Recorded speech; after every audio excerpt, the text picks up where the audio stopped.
Il y a quelques instants, on évoquait deux grandes entreprises en difficulté face à la crise. Tous les secteurs d'activité sont concernés et souvent les patrons sont pointés du doigt. Pourtant, tous n'ont pas les mêmes méthodes, vous allez le voir, pour gérer leur affaire. Ainsi, certains dirigeants affirment aujourd'hui vouloir se démarquer. Ils essaient de concilier performance économique et développement humain. C'est un reportage de Josiane Bouillet, Nicolas Pressigou et Vassil Kessari. C'est une agence de communication bordelaise. 10 ans d'existence, une quinzaine de salariés et des valeurs. Respect de la planète dans les bureaux, mais aussi dans les projets proposés aux clients. L'impact environnemental le plus faible est recherché. Autre spécificité, les salariés sont respectés, écoutés, reconnus. J'ai été dans d'autres entreprises et la différence fondamentale est, de mon point de vue, dans l'approche des projets en général, où on place systématiquement au centre du projet l'homme, entre guillemets, l'humain. L'économie au service de l'humain, c'est le credo du réseau Entreprises Humaines, auquel Alain Gross a adhéré il y a 5 ans.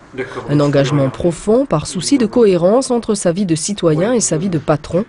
Des principes encore plus valables quand l'économie est en crise.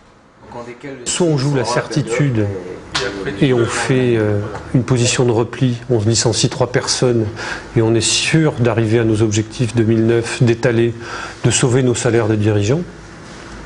Ou bien on a une stratégie offensive en disant l'économie qui est au service des hommes et des femmes qui travaillent dans l'entreprise et construisons un projet et une stratégie d'entreprise pour permettre à toutes les personnes qui travaillent de continuer à travailler là.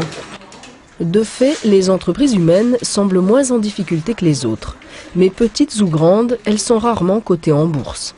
Si on n'est que dans la rémunération du capital, sans prendre en compte effectivement la valeur des hommes et des femmes de l'entreprise, ça ne peut pas marcher très longtemps, me semble-t-il.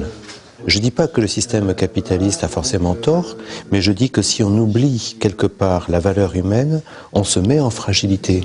Parce qu'en fait, qu'est-ce qui fait la richesse de l'entreprise ? L'antenne de Bordeaux compte une vingtaine d'adhérents. Sujet de réflexion ce jour-là, comment faire vivre leurs valeurs face aux clients et fournisseurs. Certains ont déjà refusé des contrats par exemple, car pour les entreprises humaines, produire et consommer doit avoir un sens et s'inscrire dans la durée. Si on me prend aujourd'hui et qu'on me met patron de Renault, en 6 mois je pense que ça serait catastrophique. Mais à 10 ans, peut-être pas. Ça vaudrait le coup de voir. Et de toute façon, ils produiraient des voitures propres. Alors, utopistes, les entrepreneurs humains ou en avance ? Tout autre